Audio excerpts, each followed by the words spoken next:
What excites you most about this opportunity that you have here with the Bears?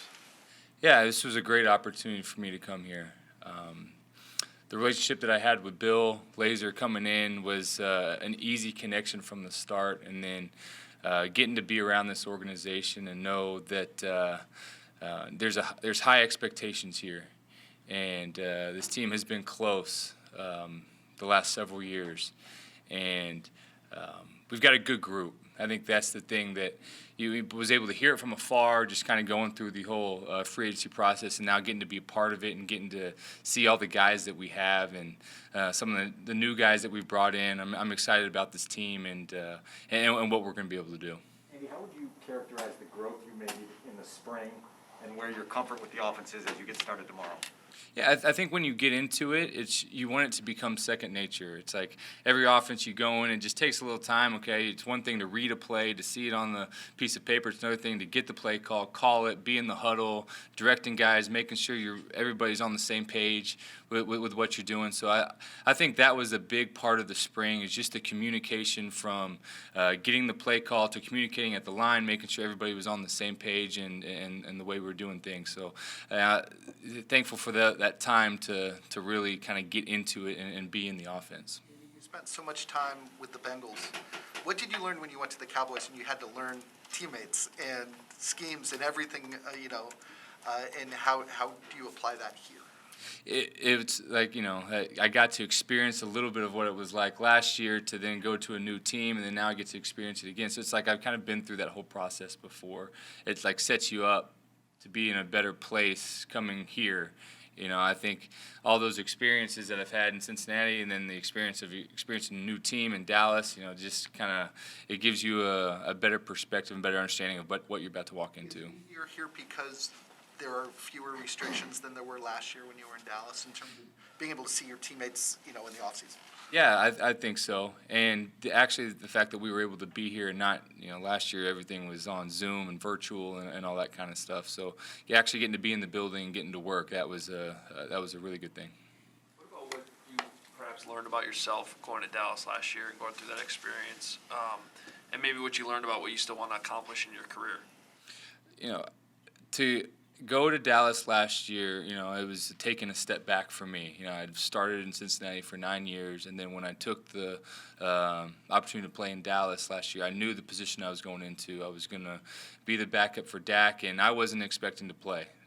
Dak has been one of the healthiest quarterbacks in the league since he's come in, hadn't missed any games, and so I was expecting to just sit back and watch how he prepares, help him out the best that I could, and help the team win games in that role. And then I obviously got the chance to go back in and play, and you never want injuries to happen, but I'm thankful for that opportunity.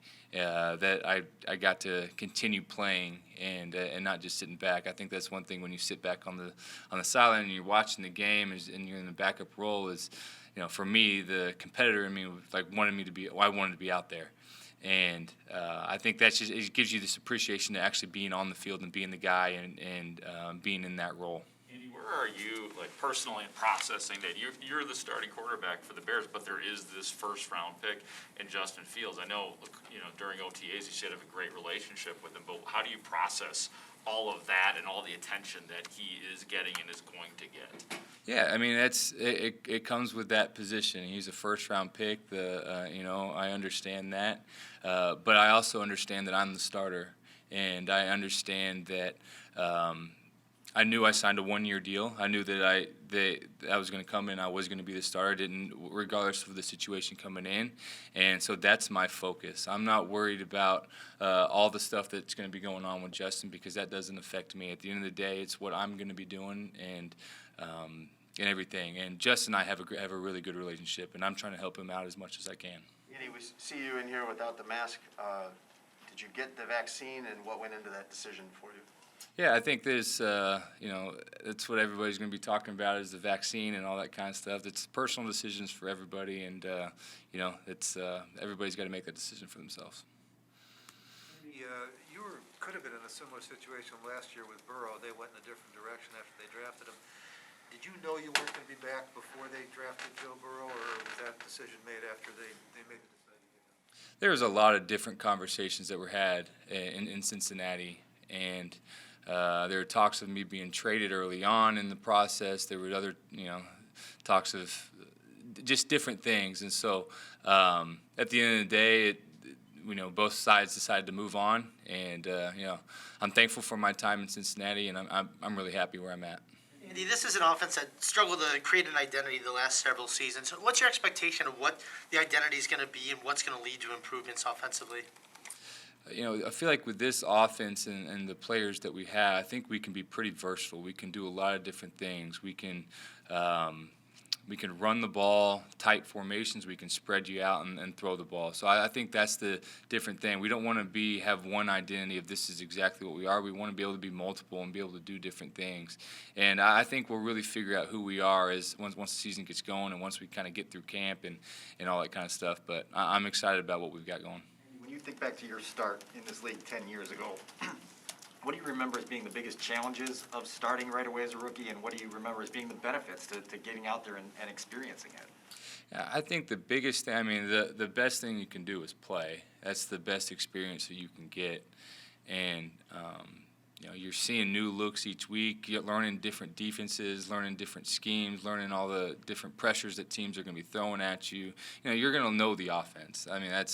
You better know the offense. But it's seeing how different teams are going to attack you and what you're going to do and how are we going to respond and what plays are going to be good for certain things. So the experience was such a big thing. What were the biggest things you didn't know as a rookie, until you were out there and say, oh man, there's a lot more to this? Yeah, that's a good question. I think at the end of the day, you got to have confidence in what you're doing, and it doesn't matter what anything has gone on before you got there or anything like that. I think that's what a lot of people, at least for us in Cincinnati, when I got there, everybody predicted us to not win a game, and we ended up making the playoffs that year. So, you just can't worry about what had gone on before you and just, put your head down and focus on what you can control. This is what, your 11th camp? 11th year, yeah. Short of the new playbook and all of that, are there things you learn or you can learn in an 11th camp after going through this 10 times in the grind of it? And are there things that you're trying to get better at? I think the biggest thing that I'm learning now is I'm on a new team. I'm just the more time that I'm around these guys, and you're learning personalities. You're learning how guys are running routes. You're learning just different little things. I think that's where I'm at right now, is just really trying to get to know our guys and what I can do to help push them and motivate them to make them the best players that they can be. For you being in this 11th year, what's it like connecting with a younger head coach who's offensive minded, and building that rapport with Matt Nagy, who will be your play caller in the season? What's that been like? It's been great. I was around Matt several years ago at one of the Pro Bowls. The Kansas City staff was our staff, and so I got to be around him a little bit, and so now actually getting to be here and working with him every day, I'm excited about that. We've had a good relationship from the beginning, from once I signed here and even before I signed here. So, it's been a lot of fun to be here and just to kind of see, how we're putting things together offensively and what we're going to be able to do. What goes into making a good anticipation throw? Well, one, knowing where you need to go with the ball, that's the first thing. And then I think it comes down to what I was saying, kind of building that relationship, understanding guys and understanding body language, when they're going to be making certain breaks, and them understanding, hey, on this route, you need to be in this spot because that's where it's going to be. So I think it comes down to the communication and everybody being on the same page. What are your early impressions of what you have to work with Allen Robinson? Allen's been great.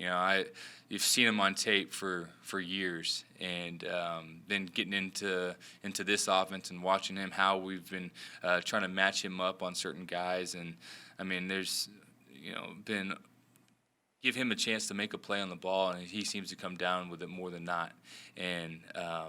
I'm excited to really get to work with him. I only got a couple days with him when he was here for the mini camp, but I'm really excited for what we're going to be able to have with him. Now that the league has set up potentially serious consequences for an outbreak from unvaccinated players, I'm not asking for names, but is there conversations or spirited debate amongst teammates about, hey, this is about all of us, should we be getting shots? Today's our first day everybody's getting here, and so like I said, everybody's got to make their decision with what they feel is best for them and their family and everything like that. So I think we'll cross that when it comes to it. You ever had anybody quite like Jimmy Graham in terms of a red zone target at tight end? And I know at receiver you may have. Yeah, I had Tyler Eifert in Cincinnati, who was a big red zone target. He's different than Jimmy. Jimmy, we've watched his red zone highlight tape multiple times, and it's pretty special. I mean, just his ability to use his size, his ball skills, going up, making plays on the ball, finding ways to get in the end zone. I mean, he's a special player. So, I'm looking forward to just kind of working with him more and making sure everybody's on the same page with what we're doing. And but I mean, he's a special player, and he's been one of the best red zone targets in this league for a long time. Andy, both skill set wise and approach wise, what left an impression on you about Justin throughout the spring? Yeah, he's been great. From the beginning. I think he came and he's coming. He's learned well. You never know how teams call plays in college and different things, but it's just a step in the huddle and being able to hear the play, then call it, and all that kind of stuff. He's gotten better every day, and so he's got the right mindset, right mentality, and he's done a good job. What do you see in his skill set? I mean, he's talented. I mean, you don't get taken that high if you can't throw the ball, and he can throw it, and I think everybody knows that. Andy, how could it, when obviously when the fans come out here for the first time and, if Justin makes a big play, there's obviously going to be a reaction from the fans. Does that do anything to you just as a competitor? Can there be a little bit of back and forth? Obviously, you got to be working with different teams, but how do you see the dynamic playing out? I'm sure I'll be making big plays too, and hopefully they'll be cheering at the same time, So, for me being the starter, hopefully they would see that if I'm making big plays, that's good for everybody. What's going to happen to the Big 12? That's a good question. Who knows?